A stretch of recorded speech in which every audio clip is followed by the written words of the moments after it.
গাজরের সিজনটা একদম চলে যাওয়ার আগেই বানিয়ে ফেলো এরকম দুর্দান্ত স্বাদের গাজরের বরফি, যেটা খেতে ভীষণ টেস্টি হয়। একবার বানিয়েই দেখো। তো প্রথমেই নিয়েছি গাজর।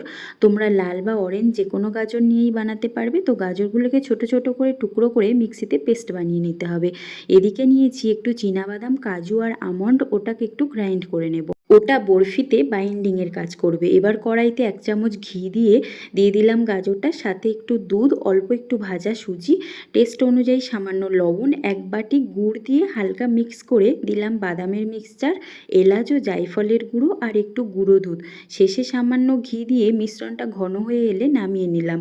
এখন একটা পেপারে একটু ঘি লাগিয়ে তার উপরে মিশ্রণটা দিয়ে ভালো করে সমান করে উপর থেকে একটু ড্রাই ফ্রুটস ছড়িয়ে ফ্রিজে 2 ঘন্টা মতো সেট হতে দেবো। ব্যাস, তাহলেই রেডি হয়ে যাবে আমাদের গাজরের বরফি। এখন এই বরফিটাকে চৌকো বা বরফির আকারে কেটে পরিবেশন করছি। তো রেসিপিটি কেমন লাগলো জানিও। টাটা।